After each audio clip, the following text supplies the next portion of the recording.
What's up, everybody? I'm John Middlekauff. You know what I need you to do. Subscribe to our YouTube channel. We got content for days reacting to every NFL game all the time, every single day. Subscribe, like the videos. Let's go. Question for the pod. What do you make of Fields' career arc? We fans here in Chicago that swear he was the second coming. For one season, his running was amazing, but he was terrible as a down-to-down passer. Then he got benched by the Steelers, only to end up landing starting gig for the Jets. Am I wrong in feeling he will never hit his full potential? Mind you, I still wish him the best and hope he proves me wrong. I mean, I think at this point in time, I think he's pretty established what he is.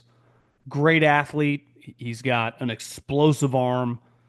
I wouldn't call him the most natural NFL quarterback. Mind you, I loved him as an NFL prospect. Maybe I put too much into that bowl game he had against Clemson where he threw all those touchdowns, but I was a huge fan. And then I remember the 49ers. Now, granted, they whiffed, but they didn't like him at all. And they didn't think he could run that offense. Kyle. And I just think it's kind of materialized that, just like you said, on a down in, down out basis, uh, can he be good enough from the pocket? And so far, he's, really just a one read guy. And listen, most quarterbacks, I was talking to a scouting buddy right after the draft, and he says, I think I've mentioned this before, like if you just go into a quarterback room with like the first, second, third stringers and the quarterback coach, they're speaking Chinese. And if you just went in there for a week with them, just the meeting room, you'd be like, these guys are all brilliant. These guys are geniuses. And then I think most quarterbacks have a really good understanding of like what they're supposed to do or what they're trying to get accomplished. And then the bullets start flying. It's why he's most natural when he can just take off because he's an elite athlete. But when it comes to playing the quarterback position in the NFL, I don't think he's good enough. I'm a Chiefs fan, born and raised in Philly. I was a Chiefs fan pre-Andy, Dick Vermeil, Trent Green, Tony Gonzalez, all those guys. I basically have seen all of Andy Reid's head coaching career between the Eagles and the Chiefs. I often refer to AR as the best play designer ever. However, I do not consider him amongst the best play callers ever. I'm wrong all the time, so please let me know if that's the case. I just watch his red zone, short yardage, and feel like Kansas City doesn't execute as well as lesser teams. I get injuries happen and personnel plays a role. Sometimes game plans run stale as well. Does this make any sense? What are your thoughts? Appreciate the kind of words at the end. Congrats on the wedding. Heck, I've been to a mixed bachelor-bachelorette trip. Or heck no on a mixed bachelor-bachelorette trip. I agree. I would say head coaching or coaches are much better when they have better players, right? You give Andy, Tyreek Hill, and Travis Kelce in his prime with Patrick Mahomes, they have like the greatest offense ever. When they have that version of the team, old Travis, Rice Hurt, rookie Xavier Worthy, Kareem Hunt, he's not going to look as good. Kyle Shanahan and the Niners were terrible in the red zone last year. Does anyone believe that Kyle Shanahan's a bad play caller? So I think one thing Andy deserves a lot of credit for is for being an offensive minded guy. He has no problem building up the defense and running his team that way. When he was with the Eagles, early on, they weren't the most explosive offense with a young McNabb. They were a dominant defense. And that's what this team's morphed into. You give them high end players, though, scores a lot of points. Deshaun Jackson, Shady McCoy, Tyreek Hill, and young Travis Kelce, he looks a lot better as a play caller.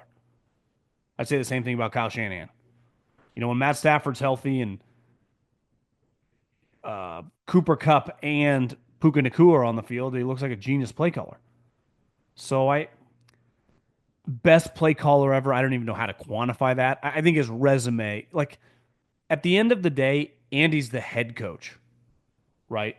So his job is to win.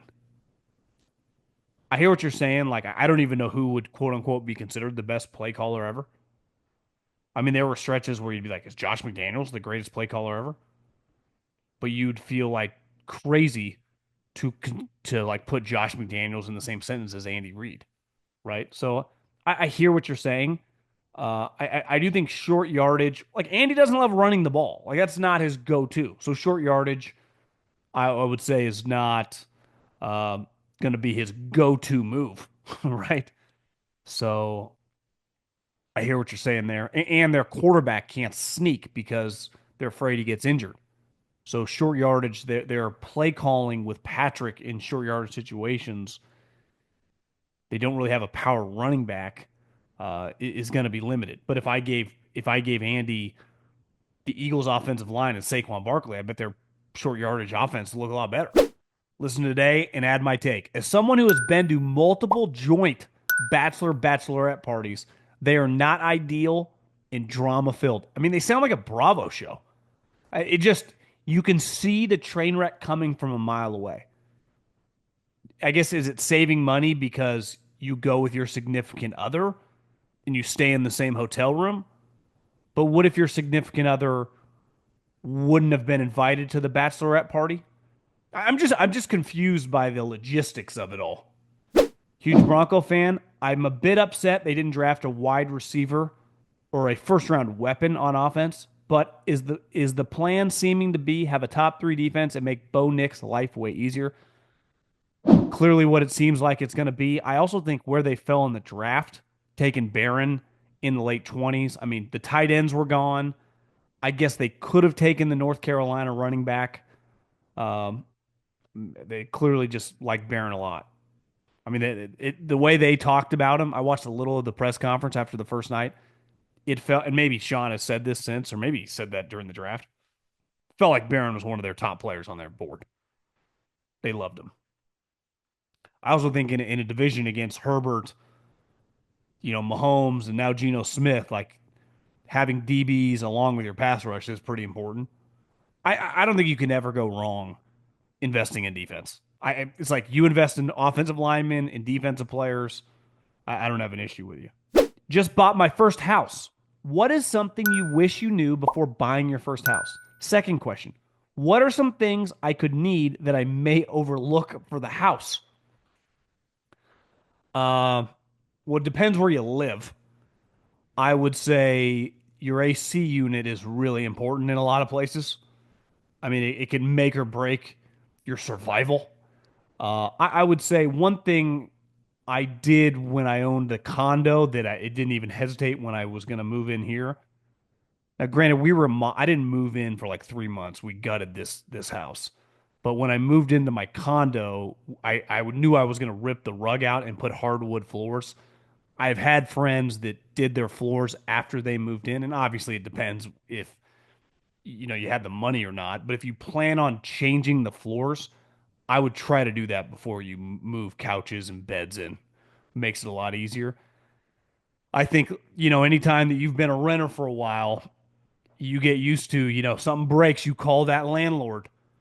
Sink ain't working, the toilet breaks, AC's fucked up, the garage isn't working, whatever. It gets really expensive. I mean, you get things you're like, what? I need to do what's not happening? I mean, I never even thought about this. The power box outside my house was basically, decades old and we were having issues and I might have got dirty hustled, I don't know, but I got a new power box and it wasn't cheap. But I mean, you went out there, the power box looked like it was about to blow up. It never even crossed my mind. Never even crossed my mind. Um, One thing too is like if you have ideas of things you want to do separate from the floors, just move in and feel it out. Like you don't need to change everything, or if you plan on improving some things, which I don't care. You could own the shittiest house or the greatest house of all time. You could always have a different idea of the person that lived there before. Just take a deep breath. Just you're not in a huge rush. You got a 30-year mortgage. Congratulations on home ownership. It's expensive. I mean, things that's so you just got to be smart. You did the hardest part is purchasing the house. Now you just got to be prepared for some curveballs. You never know when they're going to come. But yeah, there's no, sometimes I just want to pick up. It's like I want to call my landlord, hey, my garage is not working. But you can't. You have to actually call the maintenance guy to then be like, oh, you need a new garage. You're like, how much is that going to cost? Well, the cheap version's like 2 grand.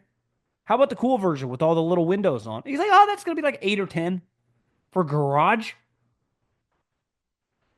So no, again, try to be positive. Congratulations. That's awesome. It's hard to buy homes.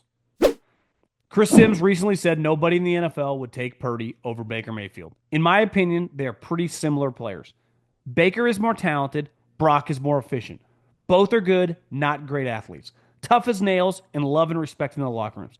Seems to me like there would be NFL coaches, GMs, and scouts who could go either way based on preference. Do you agree? Or do you agree with Sims that Baker is clearly viewed around the league as a tier above Brock? Well, I think if both people called each other, Jason Light, who I would say represents Tampa, Kyle, who represents the 49ers, they both would say no to the other. So neither team would trade the other guy, right, for that guy. So I think that's a unique, like, if the Buffalo Bills and the 49ers said, hey, would you trade us Josh Allen for Brock Purdy? The Bills obviously say no. Kyle Shanahan would say yes, right? I'm just using that as an example. So both teams say no. I do think we discriminate when you're drafted in the 7th round. And that is something that still defines Brock Purdy. So all things being equal, I think people lean, well, this guy was way more talented. This guy was more of a highly thought of guy coming out. Fair or not, that does have an impact. I think the way Baker played last year was pretty freaking good. I thought he was awesome. He has a better arm than Brock, right? Now, I would say Baker has matured. Brock's maturity was elite from day one. Brock is everything you want in terms of focus, maturity on and off the field. I mean, Sam Darnold said at his introductory press conference that Brock Purdy changed his career. And so listen, my type player, I like a more explosive arm. And like you said, it's not like Baker's a bad athlete. Baker actually has definitely slimmed down and moves around better. So I think if you pulled every GM, I think Baker would get more selections. He's just got a bigger arm. Fair or not, like that matters.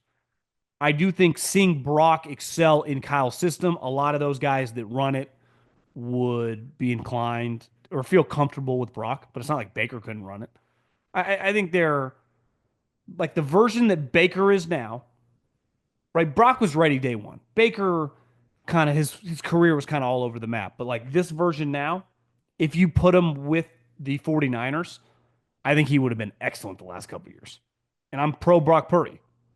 But I guess I don't think what Chris said was that crazy. I think most people would take Baker, not named Kyle. And I think last year, I think Baker's just a really good player. He just turned into a really good player. The NBA Finals are almost here, and every play could be one that changes everything. This is the NBA playoffs, where heroes rise, legacies are built, and the action never lets up. With DraftKings Sportsbook, an official sports betting partner of the NBA, you don't just watch the madness, you live it. Back your favorite team, ride with your clutch time killer, bet on buzzer beaters, breakout performances, and game-winning threes. From player props to same-game parlays, this is how you take your fandom to the next level. Here's what I know. I love the T-Wolves. You can get them, lines are subject to change, on DraftKings right now at plus 265 to win the series. They have experience, they have been here before, and obviously they just have a really good team who's really hot right now. If you like them to win the series, I don't hate them then to win the NBA championship at plus 550. New to the game, no sweat. Download the DraftKings Sportsbook app today, bet just $5, and if your bet wins, you'll score $300 in bonus bets. It's that easy. Download the DraftKings Sportsbook app and use the code JOHN. That's code JOHN for new customers to get $300 in bonus bets if your bets wins and you bet just $5. Only on DraftKings. Crown is yours. Okay, a couple more. With the continued rise of sports betting, do you think the casual fan has made an impact on the way Oddsmaker odds makers set betting markets. For example, let's say a dominant Chiefs team is playing an American darling such as the Bills or the Lions. With most NFL fans, beside the actual Chiefs fans, rooting for the Bills or Lions in this scenario, does the line or odds move at all in the Bills' favor simply because more people want the Bills to win? I understand the sharp bettors would take advantage of this line adjustment, but I also think those large bets might offset by the sheer volume of square bets placed by casual fans. Well, I mean, the Lions beat the Chiefs a couple years ago on Thursday night. The Bills, I think, a couple straight years non-playoff games have beat them in the regular season. I I think your example would be more inclined to be like Chiefs Cowboys, maybe. Um,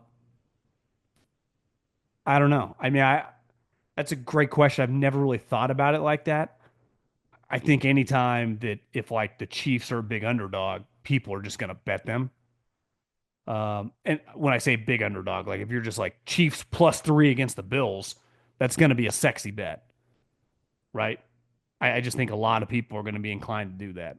I think it probably happens with less playoff level matchups and more with like random games, like the Cowboys playing like the Giants and stuff like that, maybe. But I can't really speak to that. I think obviously the casual better. I think Colin said this before. Like the average guy bets like $5 a game. So if I'm gonna bet, let's just say $1,000. Think how many humans it takes if the average bet is 5 or $10 to equal my $1,000. And if you're talking about like a sharp going big, well, what if they're betting 25 grand or 50 grand or 100 grand? Think how many casuals it takes to impact that. And the money moves lines, not just individual small bets. So I'm probably, maybe I should have someone from DraftKings come on and just talk line movement. I think that'd be kind of fascinating. That's not a bad idea, actually, because I honestly don't know. I just bet what I think is going to win or lose. I don't, I don't dive that deep into, I used to maybe several years ago, like where the money is and where not, just because we have seen these ebb and flows of like, I think it was 2 years ago that the fans had a big year. I think you got to be very careful with you know worrying about that. I just think the Chiefs is dog. Got a hammer. Do you expect the teams that voted against the tush push to use it, the Bills, etc., or will they shy away from it, knowing their true intentions were to place jealousy, not from a quote unquote player safety or sport integrity standpoint? I hope if any of those 22 use it, the media doesn't let them off the hook for being frauds. Curious on your thoughts since the angle isn't covered much.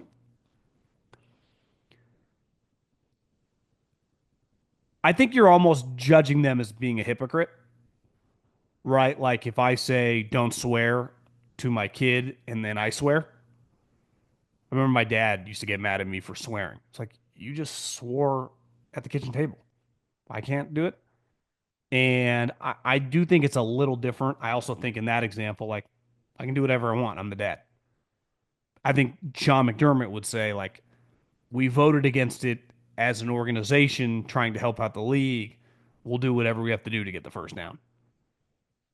It's why when you've heard all their different explanations, I don't think any individual has been injured. I I truly believe the main reason the NFL league office and Roger wanted this gone, because it started with them, not the teams. It started with them, is because they think it's just boring and automatic, and there's no suspense to it. I, I I think it's less about like someone injuring their neck or worrying about what teams are going to use it or not. I think teams voted. I think it's more political than it is like because of the morality of it or the integrity of the sport. I don't think any of that shit matters. I don't think that's why people voted against it. A lot of flag football questions. I've said this before. People want me to pick flag football. I think you could pick like any of our good receivers. I think you could go like 40 deep at wide receiver, and we should dominate at wide receiver. I think the key would be fast tight end because, like, Tyler Warren, for example, he breaks a lot of tackles. Like, there's no tackles in flag football. So at tight end, you actually be better with like a Kyle Pitts. And at running back, the key would be to catching the ball. Unless they can run it. I'm not dialed in on modern day flag football rules, but I think a pass catching running back, right? Marshall Faulk, LT, Christian McCaffrey, Alvin Kamara, Bijan Robinson. You want a guy that can catch the ball out of the backfield. I mean, can you imagine Bijan Robinson against like Russia? Imagine hitting Bijan Robinson in the open field against like fucking Spain. You think they're touching that guy? You think the Spanish Brian Dawkins is getting that flag? I don't know. Longtime Raider fan here. Been watching you for about 3 years now. You are very knowledgeable. I currently work in construction equipment sales in the Bay Area, and I have come to realize that having high level communication skills is very crucial in the professional world. Also in the personal world when you have a wife. Was curious how you became such an effective speaker and what makes you captivating to watch. Is it something you had naturally or did it take years to develop? Also, do you have any tips on how to improve the skill? I think I've always talked a lot. It's always been a go-to for me to be able to speak. I'm a better speaker than I am listener, which is not always a great quality depending on what you're doing. I was never Tom Brady or Brad Pitt, and I didn't really like ugly chicks. So you had to develop a personality. And I don't know, I'm just talkative, engaging. It's weird. I wouldn't consider myself extroverted, right? That's not my natural personality. Uh, but I don't know. Just talking's always something that came naturally to me. I'm not like some brilliant academic achiever. So it's not like I did great in English. I would say my vocabulary could be much better. I don't know. I just spoke a lot, talk a lot. I also like I'm a consumer first. So like I grew up loving sports talk radio. I've listened to these people. I mean, what's cool, and I feel very fortunate to be able to work, and be associated with Colin. Like I listened to him most of my life before I ever met the guy. Whenever he started ESPN Radio, I mean, I was his biggest fan. And going back to Jim Rome, going back to Dan Patrick, I mean, I loved sports talk, and I love watching games and the people that when you watch games, you're watching the announcers and the broadcasters and they're entertainers. So I'm that first, right? It's like when a player says, "I'm a fan of the game first." Like I love like Tom Brady or Peyton Manning. Like they were fans before they became players. They just love football, every aspect of it. And I would say the same thing about this. Like I love this. And then after doing this for a while, I'm obviously I would imagine much better at what I do now than I was when I started in radio 2013. But I came in with an idea of what I think is going to work. And then you just kind of figure out what actually works and you kind of go from there. I was told to shut up a lot as a kid. I mean, in my house, in the classroom, I just talked.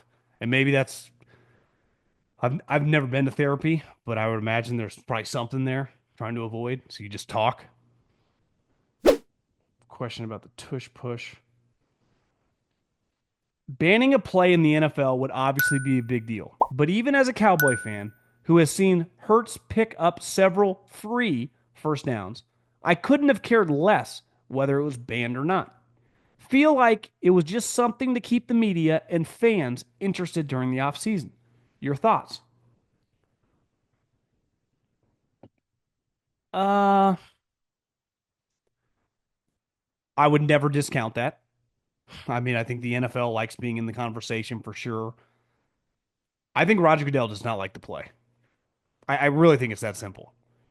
And I think it became such a big topic because the Eagles won the Super Bowl and they've been one of the best teams in the league for a couple years.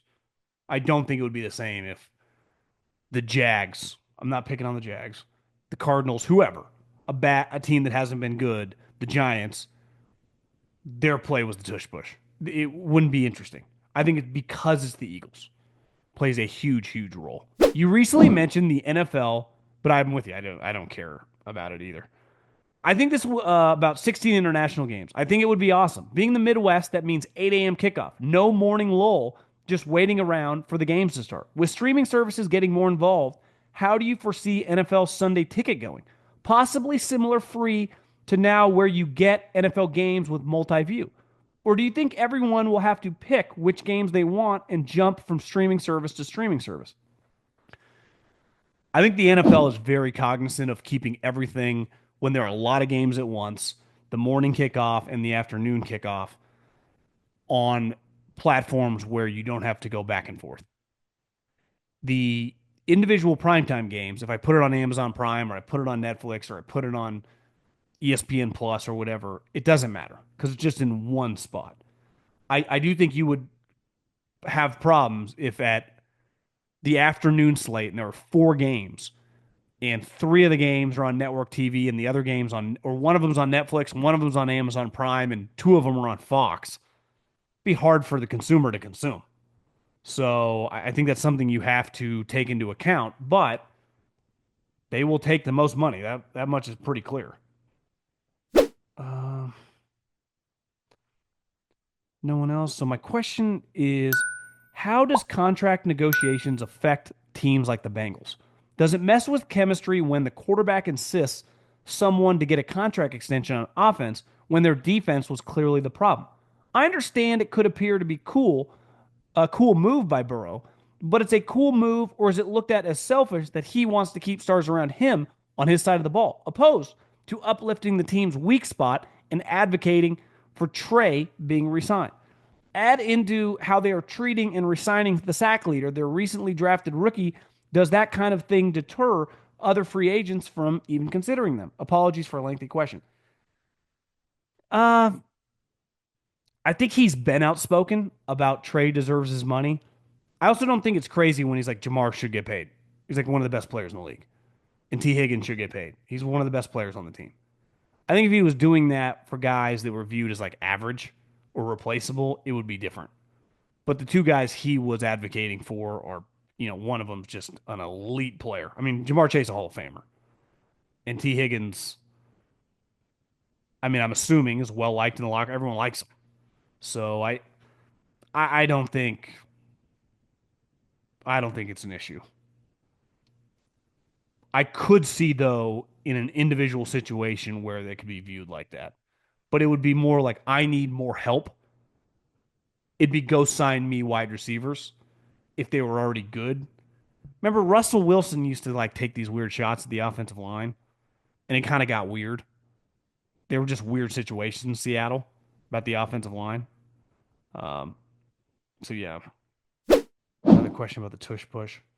Listen, I wouldn't put it past Roger. I mean, the tush push does get a lot of just curiosity. This is about with the NFL saying that it's because of injuries. Is the NFL using quote unquote potential injuries with concussions and CTE to try to ban it?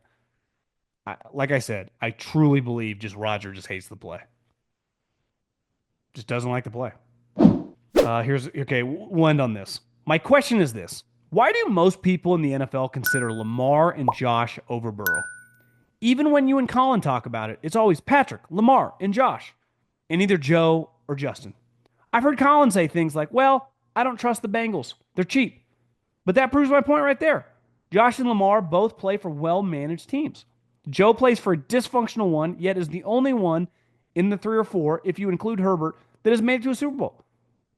Yet if there was a draft tomorrow, most people would agree that they would take Pat, Josh, Lamar, and maybe even Herbert over Joe Burrow. I don't think Herbert would go over Joe Burrow.